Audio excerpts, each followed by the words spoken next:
All right, so we want to keep looking at the different types of functions, and specifically we're talking about discrete and not discrete. But in this first example here, let's talk maybe about what does it mean to be linear?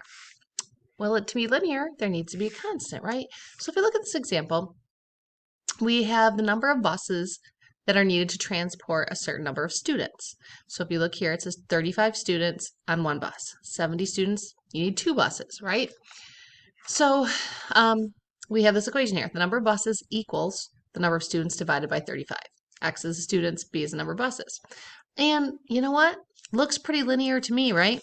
If I took 35 and, well, divided by 35, but since it's linear, we should be talking about in terms of multiplying.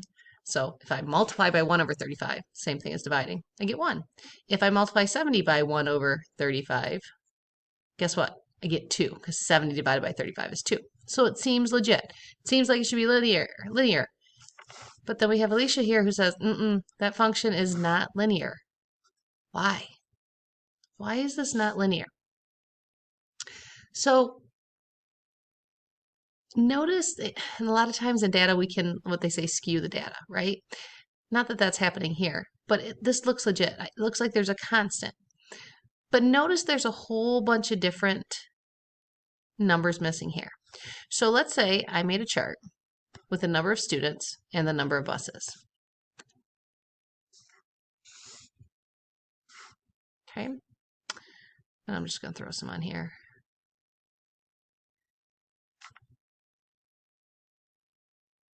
All right, so what if I had 33 students? How many buses would that be? 1. What if I had 34? How many buses would that be? 1. What if I had 35? How many buses would that be? 1. What if I had 36? Oh, now we've had 2 buses. What if I had 37? 2 buses. 38 students, 2 buses. So you can see that if I were to plot these points, and this is going to be real rough, right? So if I had, let's say, I don't know. Let's just pretend that I had made a graph and I was here at 33, and here's 34, right? And here's 35. Told you it'd be real rough. And here's 36, right? This would be at 1. This would be at 1. This would be at 1. But then, guess what? 36 would be at 2. All right, so it's not going to be a linear function. All right, so you can see, although it looks linear from this chart, you throw all those other kids in there, it's not going to be a linear function. All right, so basically, in this case, the rate is not constant, okay?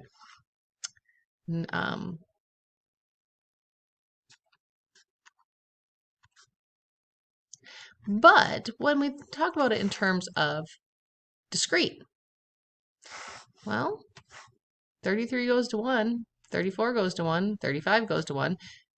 Every input has exactly one output. It might be the same output, but it's not saying the outputs can't be the same. It just means if 36 goes to 2, it only can go to 2. We can't have it also go to 4. So is it discrete? Yeah.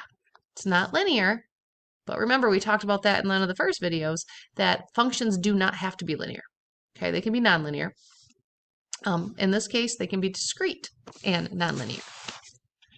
All right. Let's look at, one more example here. So a linear function has a table of values below. Okay, and it's talking about movie tickets. So if we buy 3 movie tickets, it's going to cost, pay attention to our what each of these means. 3 tickets cost $27.75. 6 tickets cost $55.50. Write a linear function that represents the total cost. Excuse me, we've done this, right? Money on top, y divided by x, $27.75 over 3. So this is money over tickets. And we set that equal to y over x. And then we multiply cross products. 3 times y has to equal $27.75 times x. Solving for y. Always solve for y, our dependent variable. And we get y equals 27.75 divided by 3 is 9.25. So basically $9.25 dollars per ticket, because X right here represents the number of tickets, and Y right here, that's the cost. So is this function discrete?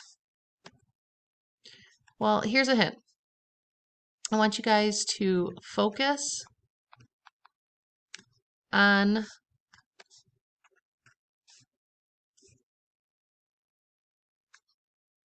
inputs. Because if you just look at it all together, you're saying, no, it's not discrete. It's not discrete because these values are not discrete. It's kind of like in the first example I said, if I record my height each day, okay, right, we're assigning to each day my height, each day is discrete, even though the heights aren't. So if we focus here on the inputs, okay, are those discrete? Well, let's check in between here, right? If I went to 4 tickets, is that going to have a different value? Yeah, it is. Okay, because we're paying $9.25 per ticket. So if we focus on the inputs, this is considered discrete. Because, and it says to explain here, well, the input are tickets. Can you buy half a ticket? No. So we're going to say discrete, but because you can't buy half a ticket. I'll just use that as like an example.